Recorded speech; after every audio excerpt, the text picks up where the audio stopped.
Hi, I am Kaviraj from scoringtarget.com. In today's session, we are going to discuss Social Science Model Question Paper for 10th Standard Students. Part 1 ಆತ್ಮೀಯ ವಿದ್ಯಾರ್ಥಿಗಳ ಇವತ್ತಿನ ತರಗತಿಯಲ್ಲಿ ನಾವು 10ನೇ ತರಗತಿಯ ವಿದ್ಯಾರ್ಥಿಗಳಿಗಾಗಿ ಒಂದು ಪ್ರಾಕ್ಟೀಸ್ ಪ್ರಶ್ನೆ ಪತ್ರಿಕೆಯನ್ನು ಸಾಲ್ವ್ ಮಾಡ್ತಾ ಇದ್ವಿ. ಇದು ಮೊದಲನೇದು. ಈಗಾಗಲೇ ಡಿಪಾರ್ಟ್ಮೆಂಟ್ ಅವರು ಪಬ್ಲಿಷ್ ಮಾಡಿದಂಥ ಒಂದು ಪ್ರಶ್ನೆ ಪತ್ರಿಕೆಯನ್ನು ಈಗಾಗಲೇ ಅಪ್ಲೋಡ್ ಮಾಡಿದ್ದೀನಿ. ಹಾಗೂ ಸಮಾಜ ವಿಜ್ಞಾನಕ್ಕೆ ಸಂಬಂಧಪಟ್ಟಂತೆ ಸಾಕಷ್ಟು ಪ್ರಶ್ನೆ ಪತ್ರಿಕೆಗಳು ಮತ್ತು ಕೀ ಆನ್ಸರ್ ಕೂಡ ಅಪ್ಲೋಡ್ ಮಾಡಿದ್ವಿ. ಅವುಗಳನ್ನು ನೀವು ಡೌನ್ಲೋಡ್ ಮಾಡ್ಕೋಬೇಕಂದ್ರೆ ಅದರ ಲಿಂಕನ್ನು ಕಾಮೆಂಟ್ ಬಾಕ್ಸಲ್ಲಿ ಹಾಕಿರ್ತೀನಿ, ಕ್ಲಿಕ್ ಮಾಡಿ ಡೌನ್ಲೋಡ್ ಮಾಡ್ಕೊಳ್ಳಿ. ಇವತ್ತು ನಾವು ಡಿಸ್ಕಸ್ ಮಾಡ್ತಿರೋದು ಪ್ರಾಕ್ಟೀಸ್ ಕ್ವೆಶ್ಚನ್ ಪೇಪರ್ 1. ಈ ಪ್ರಾಕ್ಟೀಸ್ ಕ್ವೆಶ್ಚನ್ ಪೇಪರ್ 1ರಲ್ಲಿ ಪ್ರಶ್ನೆ ಪತ್ರಿಕೆ ಮತ್ತು ಸ್ಕ್ರೀನ್ ಮೇಲೆ ನಿಮಗೆ ಇಲ್ಲಿ ಕೀ ಆನ್ಸರ್ ಕೂಡ ತೋರಿಸ್ತಾ ಇದ್ದೀನಿ. ಸೊ ಪ್ರಶ್ನೆ ಪತ್ರಿಕೆ ಮತ್ತು ಕೀ ಆನ್ಸರನ್ನು ನೀವು ಡೌನ್ಲೋಡ್ ಮಾಡ್ಕೋಬೇಕಂದ್ರೆ ಅದರ ಲಿಂಕ್ ಕೂಡ ಕಾಮೆಂಟ್ ಬಾಕ್ಸಲ್ಲಿ ಇರುತ್ತೆ. ಕ್ಲಿಕ್ ಮಾಡಿ ಡೌನ್ಲೋಡ್ ಮಾಡಿಕೊಂಡು ನಿಮ್ಮ ಎಕ್ಸಾಮ್ಗೆ ಪ್ರಿಪೇರ್ ಆಗಿ. ಸೊ ಇದು 10ನೇ ತರಗತಿ ವಿದ್ಯಾರ್ಥಿಗಳಿಗೆ ಸಮಾಜ ವಿಜ್ಞಾನ, ಗರಿಷ್ಠ ಅಂಕಗಳು 80. ಈ ಪ್ರಶ್ನೆ ಪತ್ರಿಕೆ ಬಿಡಿಸಲು ತಮಗೆ ಇರ್ತಕ್ಕಂಥ ಸಮಯ 3 ಗಂಟೆ 15 ನಿಮಿಷ. ಸೊ ಮೇನ್ ಕ್ವೆಶ್ಚನ್ ಪೇಪರ್ 1ನಲ್ಲಿ 8 ಪ್ರಶ್ನೆಗಳೇನಿದೆ, ನಿಮಗೆ 1 ಅಂಕದ್ದು ಮಲ್ಟಿಪಲ್ ಚಾಯ್ಸ್ ಕ್ವೆಶ್ಚನ್ಸ್ ಇರುತ್ತೆ. ಮೊದಲನೇ ಪ್ರಶ್ನೆ, ಮೊದಲನೇ ಆಂಗ್ಲೋ ಮರಾಠ ಯುದ್ಧ ಈ ಒಪ್ಪಂದದೊಂದಿಗೆ ಕೊನೆಗೊಂಡಿತು. ಸೊ ಇದರ ಉತ್ತರ ನೋಡ್ಕೊಂಬರೋಣ. ಸರಿಯಾದ ಉತ್ತರ ಆಪ್ಷನ್ ಎ, ಸಾಲ್ಬಾಯಿ ಒಪ್ಪಂದ. ಆಮೇಲೆ ಎರಡನೇ ಪ್ರಶ್ನೆ, ಹಿಟ್ಲರನ್ನು ಗಲಭೆಗಳನ್ನುಂಟು ಮಾಡಿ ಜನರಲ್ಲಿ ಭೀತಿ ಹುಟ್ಟಿಸಲು ರಚಿಸಿದ ಕ್ರೌರ ಪಡೆ ಯಾವುದು ಅಂತ ಪ್ರಶ್ನೆ ಇದೆ. ಸೊ ಇದರ ಆನ್ಸರ್ ಎರಡನೇದು ಸಿ ಅಂದರೆ ಬೂದು ಅಂಗಿದಳ. ಮೂರನೇ ಪ್ರಶ್ನೆ, ಡಾಕ್ಟರ್ ಡಿ.ಎಂ. ನಂಜುಂಡಪ್ಪ ಸಮಿತಿಯ ಸ್ಥಾಪನೆಯ ಉದ್ದೇಶ ಏನು ಅಂತ ಪ್ರಶ್ನೆ. ಸೊ ಮೂರನೇ ಪ್ರಶ್ನೆಯ ಸರಿಯಾದ ಉತ್ತರ ಆಪ್ಷನ್ ಬಿ ಅಂದರೆ ಪ್ರಾದೇಶಿಕವಾದವನ್ನು ತಡೆಯೋದು. ನಾಲ್ಕನೇ ಪ್ರಶ್ನೆ, ಮಕ್ಕಳ ದುಡಿಮೆಯನ್ನು ನಿಷೇಧಿಸಿದ ಸಂವಿಧಾನದ ವಿಧಿ ಯಾವುದು ಅಂತ ಪ್ರಶ್ನೆ ಇದೆ. ಸೊ ನಾಲ್ಕನೇ ಪ್ರಶ್ನೆಯ ಸರಿಯಾದ ಉತ್ತರ ಆಪ್ಷನ್ ಬಿ ಯಾವುದಿದೆ ನೋಡಿ, 24ನೆಯ ವಿಧಿ. ಕರ್ನಾಟಕದಲ್ಲಿ ಅಪ್ಪಿಕೋ ಚಳುವಳಿ ನೇತೃತ್ವ ವಹಿಸಿದ್ದವರು ಯಾರು? ಇಲ್ಲಿ 4 ಆಪ್ಷನ್ಸ್ ಇವೆ. ಸರಿಯಾದ ಉತ್ತರ ಆಪ್ಷನ್ ಡಿ ಸಲ್ಯಾನಿ ಗ್ರಾಮದ ರೈತರು. ಇನ್ನು 6ನೇ ಪ್ರಶ್ನೆ, ಏಪ್ರಿಲ್ ಮತ್ತು ಮೇ ತಿಂಗಳಲ್ಲಿ ಉತ್ತರ ಪ್ರದೇಶದಲ್ಲಿ ಬೀಳುವ ಪರಿಸರ ಮಳೆಯನ್ನು ಹೀಗೆ ಕರೆಯುವರು. ಸೊ ಈ ಪರಿಸರ ಮಳೆಯನ್ನು ಏನಂತ ಕರೀತಾರೆ ಅಂತ ಪ್ರಶ್ನೆ ಇದೆ. ಸೊ ಸರಿಯಾದ ಉತ್ತರ ಏನಿದೆ ನೋಡ್ಕೊಂಬರೋಣ. Option B, Andes.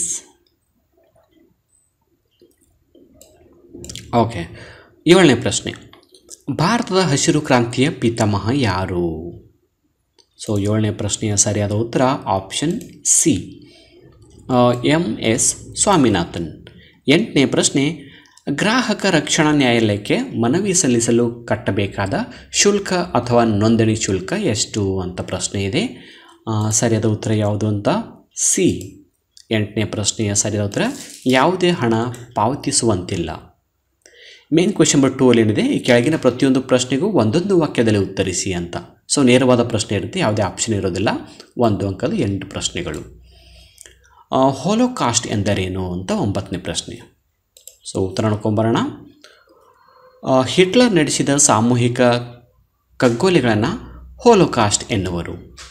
ಇನ್ನು 10ನೇ ಪ್ರಶ್ನೆ, ವೆಲ್ಲೆಸ್ಲಿಯು ತನ್ನ ಹುದ್ದೆಗೆ ರಾಜೀನಾಮೆ ನೀಡಿ ಇಂಗ್ಲೆಂಡ್ಗೆ ಏಕೆ ಮರಳಿದನು? ಉತ್ತರ, ಅವನ ಯುದ್ಧಪ್ರಿಯ ನೀತಿಯಿಂದ ಕಂಪನಿಯ ಸಾಲದ ಹೊರೆ ಹೆಚ್ಚಾಗಿ ವೆಲ್ಲೆಸ್ಲಿ ರಾಜೀನಾಮೆ ನೀಡಿ ಇಂಗ್ಲೆಂಡ್ಗೆ ಮರಳಿದನು. 11ನೇ ಪ್ರಶ್ನೆ, ಭಾರತ ನಿಶಸ್ತ್ರೀಕರಣವನ್ನು ಉತ್ತೇಜಿಸುತ್ತದೆ ಏಕೆ ಅಂತ. ಸೊ ಉತ್ತರ, ಭಾರತ ಶಾಂತಿಪ್ರಿಯ ದೇಶ, ಆದ್ದರಿಂದ ಭಾರತ ನಿಶಸ್ತ್ರೀಕರಣವನ್ನು ಉತ್ತೇಜಿಸುತ್ತದೆ. 12ನೇ ಪ್ರಶ್ನೆ, ಪ್ರಸವ ಪೂರ್ವ ಲಿಂಗ ಪರೀಕ್ಷೆ ಪ್ರತಿಬಂಧಕ ಕಾಯ್ದೆ 1994 ಏಕೆ ಜಾರಿಗೆ ತರಲಾಯಿತು? ಉತ್ತರ, ಹೆಣ್ಣು ಭ್ರೂಣ ಹತ್ಯೆ ತಡೆಯಲು. 13, ಮಾವಿನ ಕೊಯ್ಲು ಎಂದರೇನು? ಉತ್ತರ, ಏಪ್ರಿಲ್ ಮತ್ತು ಮೇ ತಿಂಗಳಲ್ಲಿ ಕೇರಳದಲ್ಲಿ ಬೀಳುವ ಪರಿಸರ ಮಳೆಯನ್ನು ಮಾವಿನ ಕೊಯ್ಲು ಕರೆಯುವರು. 14ನೇ ಪ್ರಶ್ನೆ, ಇಂದು ಅಬ್ರಕದ ರಫ್ತು ಕಡಿಮೆಯಾಗಿದೆ ಏಕೆ? ಉತ್ತರ, ಅಬ್ರಕದ ಬದಲಿ ವಸ್ತುಗಳು ದೊರೆಯುತ್ತಿರುವುದರಿಂದ ಅಬ್ರಕದ ರಫ್ತು ಕಡಿಮೆಯಾಗಿದೆ. 15, ವಿಕೇಂದ್ರೀಕರಣ ಎಂದರೇನು? ಉತ್ತರ, ಹಳ್ಳಿಯ ಆಡಳಿತ ಹಾಗೂ ಅಭಿವೃದ್ಧಿಯ ಜವಾಬ್ದಾರಿಯನ್ನು ಹಳ್ಳಿಯ ಜನರಿಗೆ ವಹಿಸಿಕೊಳ್ಳುವುದನ್ನು ವಿಕೇಂದ್ರೀಕರಣ ಎನ್ನುವರು. 16ನೇ ಪ್ರಶ್ನೆ, ಬ್ಯಾಂಕಿನಲ್ಲಿ ದಿನಕ್ಕೆ ಎಷ್ಟು ಬಾರಿಯಾದರೂ ವ್ಯವಹರಿಸಬಹುದಾದ ಬ್ಯಾಂಕ್ ಖಾತೆ ಯಾವುದು? ಉತ್ತರ, ಚಾಲ್ತಿ ಖಾತೆ. ಸೊ 16 ಪ್ರಶ್ನೆಗಳಾದ ನಂತರ ಮತ್ತೆ ಮೇನ್ ಕ್ವೆಶ್ಚನ್ ಥರ್ಡ್ ಸ್ಟಾರ್ಟ್ ಆಗುತ್ತೆ. ಪ್ರತಿಯೊಂದು ಪ್ರಶ್ನೆಗೆ 2ರಿಂದ 4 ವಾಕ್ಯಗಳಲ್ಲಿ ಉತ್ತರಿಸಿ. ಸೊ 2 ಅಂಕದ 8 ಪ್ರಶ್ನೆಗಳು, ಒಟ್ಟಾರೆ 16 ಅಂಕ. 17ನೇ ಪ್ರಶ್ನೆ, ಸಹಾಯಕ ಸೈನ್ಯ ಪದ್ಧತಿಗೆ ಒಳಪಟ್ಟ ರಾಜ್ಯಗಳು ಅನುಸರಿಸಬೇಕಾದ ನಿಬಂಧನೆಗಳೇನು? ಸೊ ಉತ್ತರ, ವೆಲ್ಲೆಸ್ಲಿ ಸಹಾಯಕ ಸೈನ್ಯ ಪದ್ಧತಿ ಮೂಲಕ ಭಾರತೀಯ ಅರಸರನ್ನು ನಿಯಂತ್ರಿಸಿದನು. ಭಾರತೀಯ ರಾಜನು ಬ್ರಿಟಿಷ್ ಸೈನಿಕ ತುಕಡಿಯನ್ನು ತನ್ನ ರಾಜ್ಯದಲ್ಲಿ ಇರಿಸಿಕೊಳ್ಳಬೇಕು. ಸೇನೆಯ ವೇತನ ಮತ್ತು ನಿರ್ವಹಣೆಯ ವೆಚ್ಚವನ್ನು ಸಂಬಂಧಪಟ್ಟ ರಾಜ್ಯವೇ ಭರಿಸಬೇಕು. ಆಸ್ಥಾನದಲ್ಲಿ ಬ್ರಿಟಿಷ್ ರೆಸಿಡೆಂಟನ್ನು ನೇಮಿಸಿಕೊಳ್ಳಬೇಕು. ಬ್ರಿಟಿಷರ ಅನುಮತಿ ಇಲ್ಲದೆ ಆಸ್ಥಾನದಲ್ಲಿ ಯಾವುದೇ ಯುರೋಪಿಯನರನ್ನು ನೇಮಿಸಿಕೊಳ್ಳುವಂತಿಲ್ಲ. ಯಾವುದೇ ರಾಜ್ಯದೊಂದಿಗೆ ಯುದ್ಧ ಅಥವಾ ಸಂಧಾನ ಮಾಡಿಕೊಳ್ಳಬೇಕಾದರೆ ಬ್ರಿಟಿಷರ ಸಮ್ಮತಿ ಬೇಕು. ಇದಕ್ಕೆ ಪ್ರತಿಯಾಗಿ ಕಂಪನಿಯು ಆ ರಾಜ್ಯಕ್ಕೆ ಆಂತರಿಕ ಮತ್ತು ಬಾಹ್ಯ ರಕ್ಷಣೆಯನ್ನು ಒದಗಿಸುವುದು. ಸೊ ಇದರಲ್ಲಿ ಯಾವುದಾದ್ರೂ ನೀವು 4 ಬರಿಬೋದು. ಇನ್ನು 18ನೇ ಪ್ರಶ್ನೆ, ಭಾರತ ಒಕ್ಕೂಟಕ್ಕೆ ಬೇರೆಲ್ಲ ಸಂಸ್ಥಾನಗಳ ವಿಲೀನಕ್ಕಿಂತ ಕಾಶ್ಮೀರದ ವಿಲೀನ ವಿಶಿಷ್ಟವಾಗಿದೆ, ಹೇಗೆ? ಸೊ ಉತ್ತರ, ಜಮ್ಮು ಕಾಶ್ಮೀರಿನ ರಾಜನಾಗಿದ್ದ ಹರಿಸಿಂಗನು ಸ್ವತಂತ್ರವಾಗಿ ಉಳಿಯಲು ನಿರ್ಧರಿಸಿದ್ದನು. ಪಾಕಿಸ್ತಾನವು ಕಾಶ್ಮೀರ ಕಣಿವೆಯ ಮುಸ್ಲಿಂ ಬುಡಕಟ್ಟು ಜನರನ್ನು ದಾಳಿ ಮಾಡುವಂತೆ ಪ್ರಚೋದಿಸಿತು. ಶೇಖ್ ಅಬ್ದುಲ್ಲಾನ ನ್ಯಾಷನಲ್ ಕಾನ್ಫರೆನ್ಸ್ ಪಕ್ಷ ಪ್ರಜಾಪ್ರಭುತ್ವ ಸಂವಿಧಾನ ಹೊಂದಿದ ಭಾರತದೊಂದಿಗೆ ಗುರುತಿಸಿಕೊಳ್ಳುವುದೇ ಉತ್ತಮವೆಂದು ಹೋರಾಟ. ರಾಜ ಹರಿಸಿಂಗ್ ಭಾರತದ ಸಹಾಯ ಕೋರಿದನು. ಪಾಕಿಸ್ತಾನದ ಉದ್ದೇಶ ವಿಫಲವಾಗಿ ಕಾಶ್ಮೀರ ಕೆಲವು ಷರತ್ತುಗಳೊಂದಿಗೆ ಭಾರತದೊಂದಿಗೆ ವಿಲೀನವಾಯಿತು. ಸೊ 19ನೇ ಪ್ರಶ್ನೆ, ಭಾರತ ಮತ್ತು ಪಾಕಿಸ್ತಾನದ ಮಧ್ಯೆ ಉದ್ವಿಗ್ನತೆಗೆ ಕಾರಣವಾದ ವಿಷಯಗಳು ಯಾವುವು? ಇಲ್ಲಿ ಪ್ರಶ್ನೆಗೆ ಒಂದು ಚಾಯ್ಸ್ ಕೂಡ ಇದೆ. ದ್ವಿತೀಯ ಮಹಾಯುದ್ಧದ ಬಳಿಕ ಎದುರಾದ ಸಮಸ್ಯೆಗಳ್ಯಾವುವು? ಸೊ ಉತ್ತರ ನೋಡ್ಕೊಂಬರೋಣ. ಮೊದಲನೇದಾಗಿ, ಭಾರತ ಮತ್ತು ಪಾಕಿಸ್ತಾನ ಮಧ್ಯೆ ಉದ್ವಿಗ್ನತೆಗೆ ಕಾರಣ ಏನು? ಉತ್ತರ, ಭಾರತ ಪಾಕಿಸ್ತಾನಗಳ ಮಧ್ಯೆ ನಡೆದ ಯುದ್ಧಗಳು, ಕಾಶ್ಮೀರ ಸಮಸ್ಯೆ, ಭಯೋತ್ಪಾದನೆ, ಪಾಕಿಸ್ತಾನ ಭಯೋತ್ಪಾದನೆಯನ್ನು ಪ್ರಚೋದಿಸುವುದು. ಇನ್ನು ಆಪ್ಷನ್ ಆಗಿ ದ್ವಿತೀಯ ಮಹಾಯುದ್ಧ ಬಳಿಕ ಎದುರಾದ ಸಮಸ್ಯೆಗಳೇನು? ಮಾನವ ಹಕ್ಕುಗಳ ನಿರಾಕರಣೆ, ಶಸ್ತ್ರಾಸ್ತ್ರಗಳ ಪೈಪೋಟಿ, ಆರ್ಥಿಕ ಅಸಮಾನತೆ, ಭಯೋತ್ಪಾದಕತೆ.